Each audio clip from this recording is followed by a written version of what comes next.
Are you serious? You're struggling with money because you chose to be a housewife, right? I was taken aback by what my brother-in-law's wife said to me. I had suspected for a while that she didn't like me, but I never imagined she thought we were financially struggling. I knew there was some misunderstanding, but I never expected this shocking revelation. I had no idea at the time. My name is Emily, a 34-year-old housewife. My husband John and I are raising our 3-year-old daughter, Sarah, in a house we inherited from my parents. They moved to a nice condo nearby, so we don't have to worry about rent or other expenses. Life is financially comfortable for us.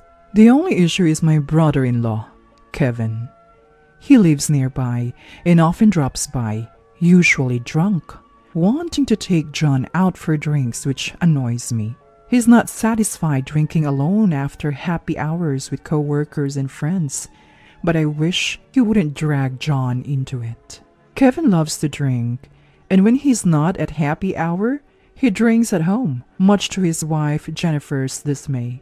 Jennifer is not very sociable. She avoids eye contact and keeps her distance at family gatherings.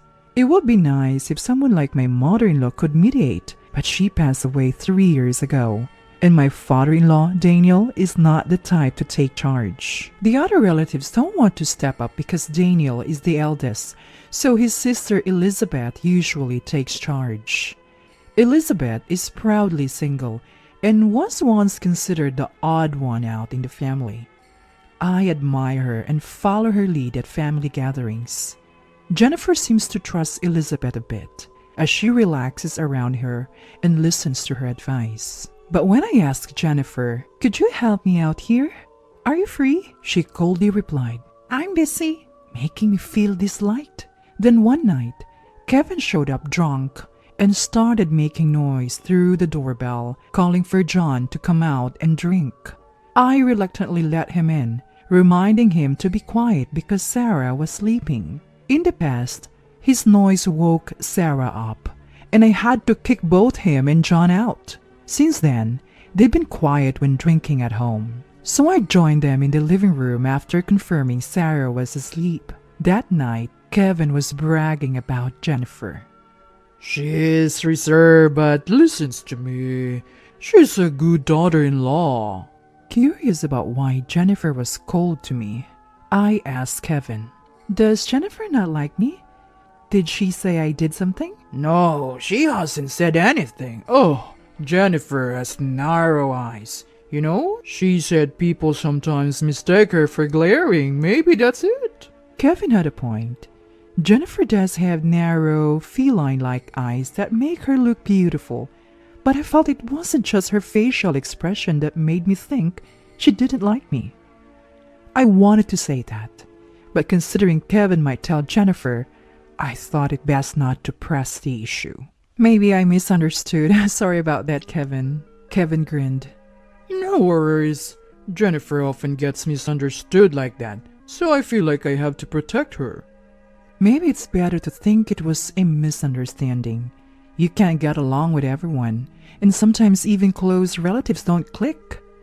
I decided not to worry about Jennifer.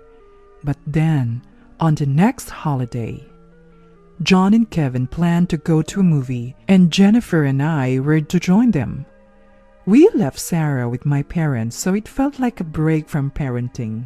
John and Kevin paid for the movie tickets, so when Jennifer and I went to the restroom, I suggested we cover lunch.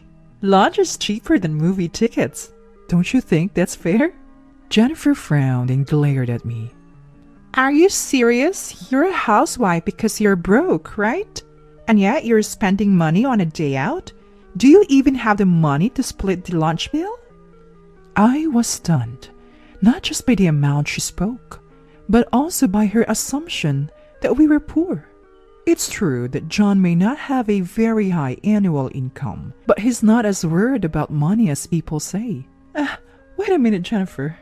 We're not struggling that much, I wanted to say, but Jennifer had already left the restroom. When we got out, John and Kevin were chatting happily, so it wasn't the right moment to bring up what Jennifer had said.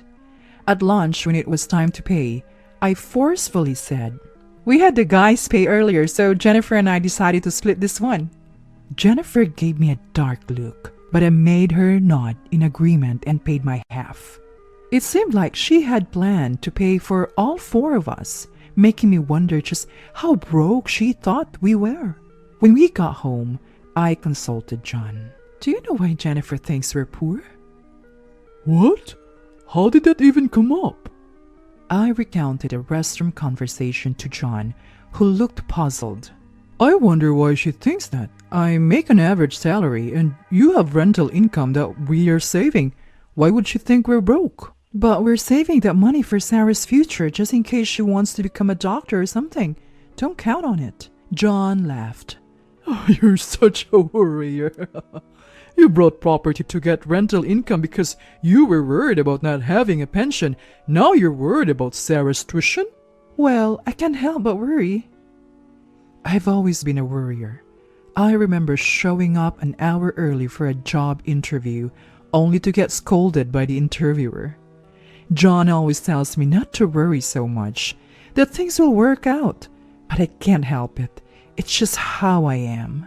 The reason I can be a stay-at-home mom without financial worries now is because I worked hard when I was young. I doubt this part of me will ever change. That's why I get anxious about my relationship with Jennifer. What if our relationship strains the bond between John and his brother Kevin? Just the thought makes me uneasy. I've been hoping to clear up any misunderstandings the next time I see Jennifer without making her angry.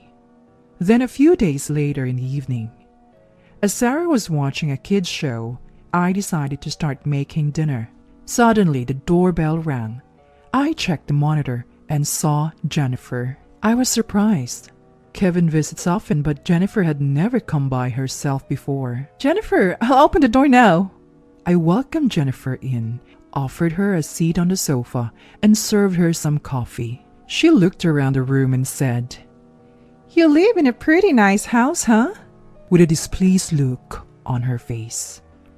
"It's my family home. My parents moved to a condo, so it's just the three of us now." "So, no rent or mortgage?" "None." Jennifer suddenly looked down, trembling. Then she looked up, furious, and yelled, "So you do have an extra money? Stop pretending you're broke. Help pay for Linda's care." Sarah was startled and began to cry loudly. I immediately hugged Sarah, soothing her. It's okay. Jennifer's not mad. Don't be scared." As I comforted Sarah, she eventually calmed down and fell asleep. Jennifer also seemed to feel bad, lowering her shoulders and apologizing. Maybe she's not a bad person at heart. She mentioned something about Linda's care expenses, so she must be misunderstanding something. I told her, "Jennifer, I'd like to discuss this in detail. Can you wait here while I put Sarah to bed?" After putting Sarah to sleep, I returned to the living room. "I'm really sorry." "It's fine. But what were you saying about Linda's care expenses?" "Linda passed away 3 years ago." Jennifer looked puzzled. "What? Do you know Linda?" "No, I've never met her. Kevin told me his parents are divorced and he's taking care of Linda, who is in a nursing home. It costs $2,000 a month, so both of us are working hard to pay for it. But why should we be the only ones paying?" "So, that's why you were upset with me." Finally, I understood why Jennifer had been upset with me, and while I felt relieved, something still bothered me. Oddly, Jennifer didn't seem to resent John, who also wasn't contributing to the care costs. I wanted to know why. Jennifer provided the answer. "Kevin told me that John had asked you to contribute $1,000 a month for care costs, but you apologized to Kevin, saying you had too much debt to pay. You also told Kevin you are keeping this a secret from John, so I thought you were the only one at fault." "What? Can we get Kevin here?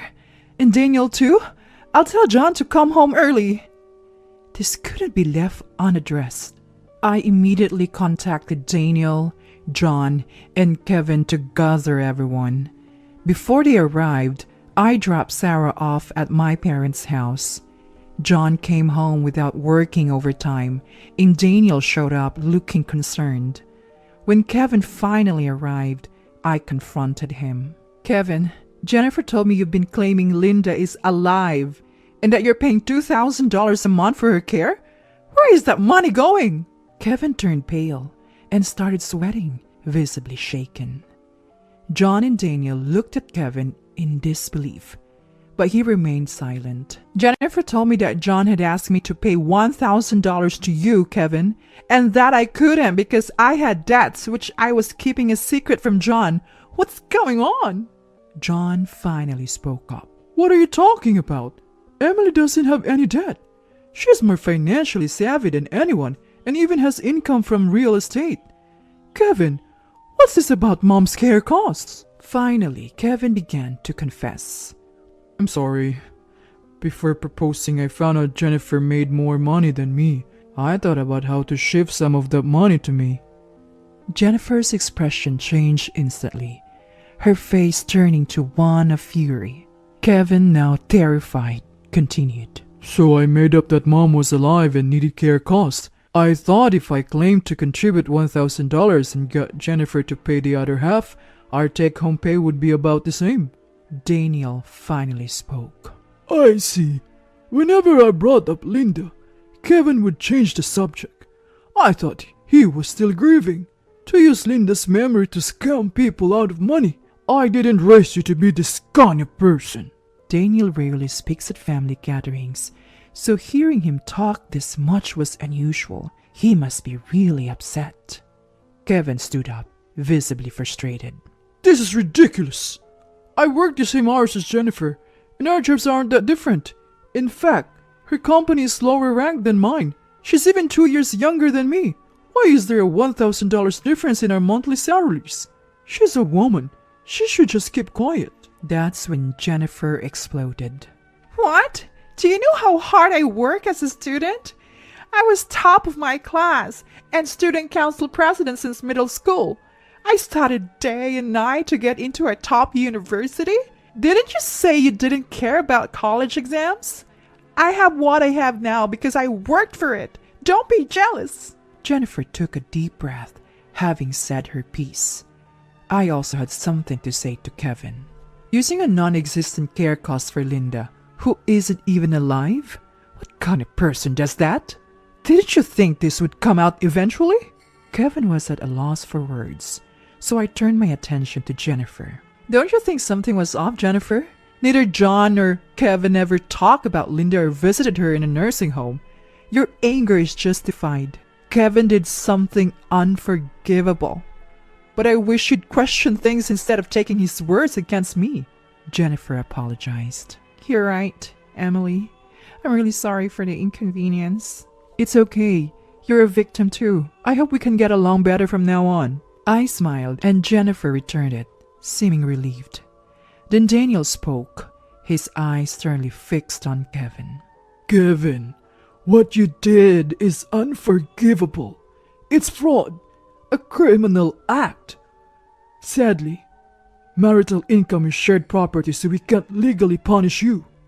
Kevin looked oddly relieved, but Daniel wasn't done. As your father, I'll impose the punishment. First, return all the money you took from Jennifer.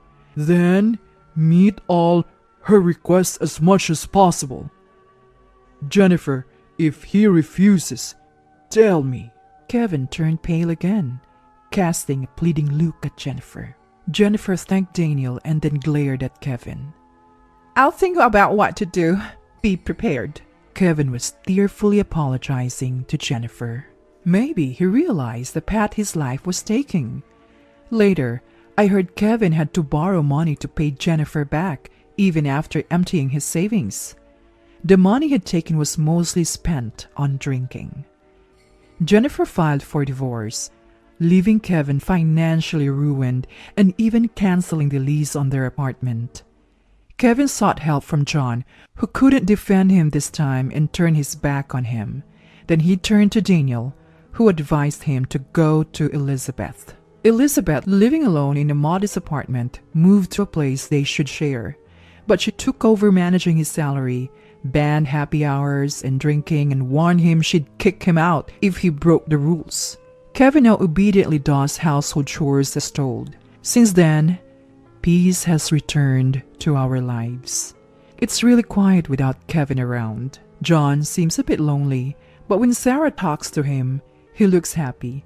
I hope he'll dote on Sarah as much as he would have on Kevin.